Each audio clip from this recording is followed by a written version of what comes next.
Where are you going? I thought you were hungry. Here you go, buddy. Look, here you go. Nom nom nom nom nom. Nom nom nom nom nom. More carrot. Right, I'm in my kitchen at the moment, waiting for the weather to clear up. The other day, when I was out flying, my transmitter decided to give me some terrible latency issues. Like, I'm talking like bad latency. Like, you put a stick input in yesterday, and then the quad would do the stick input today. That's how bad it was. I could barely fly it. I could barely land it, to be honest. I took the battery out, put it back in, and it was okay. I mean, I think the latency was still there, but this has been happening intermittently for the last probably 6 months, 8 months. Now, I don't know whether or not it's the mod I did for my QX7S to get Crossfire working properly on it. I really don't know.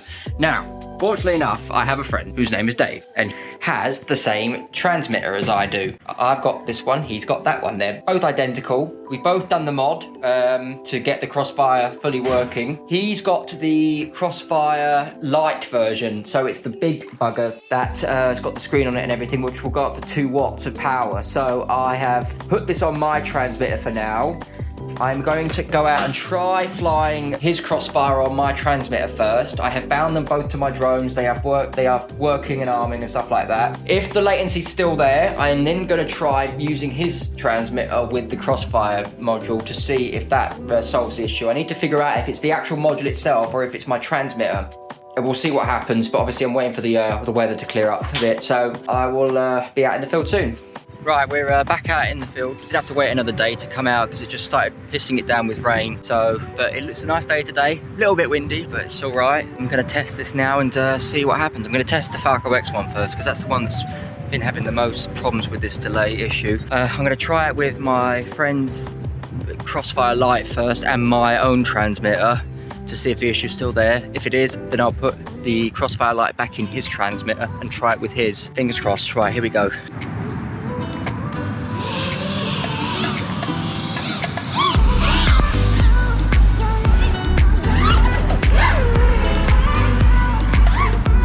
Right, to be honest, I don't know.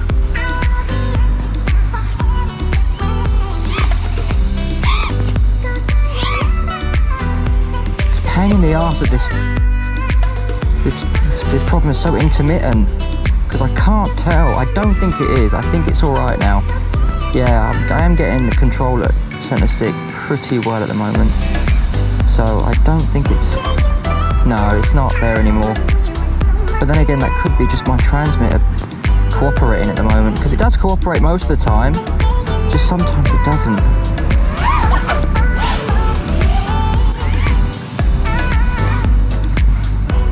Yeah, I think it's all right now.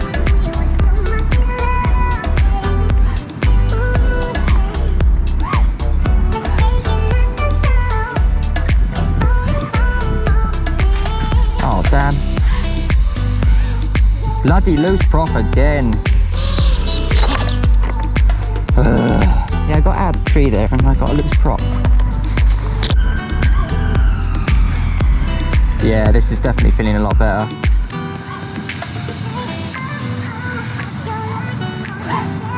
Oh man, is it just a transmitter or is it my module?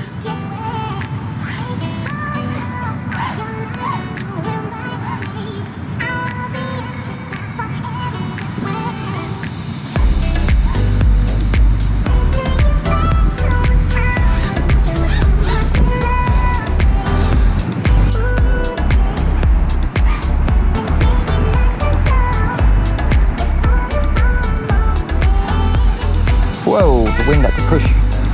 Yeah, my reaction times are definitely a lot better now. And they feel a lot smoother as well. So I reckon the issue was with my module, maybe, I don't know. After that test, yeah, it's definitely a lot better now. I mean, I'm not getting any delay. I don't feel like I'm getting any delay.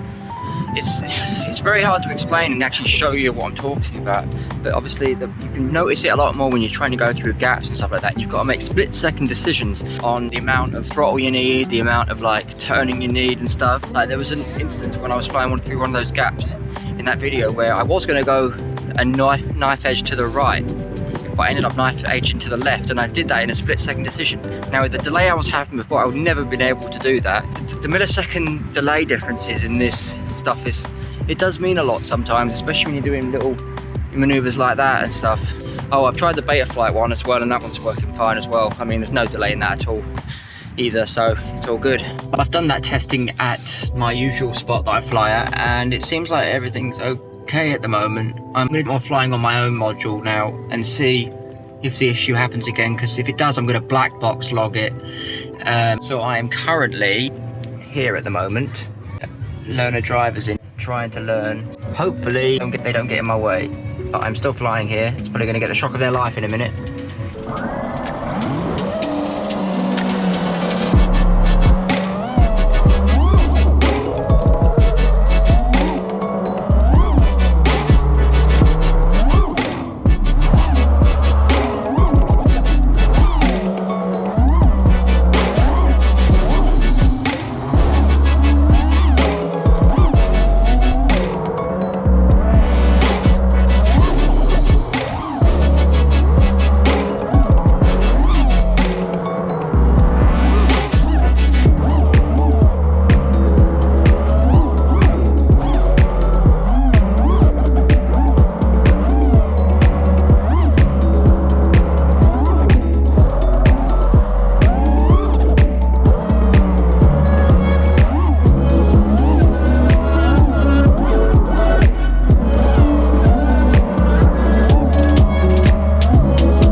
Oh, I do like a bit of sunset flying.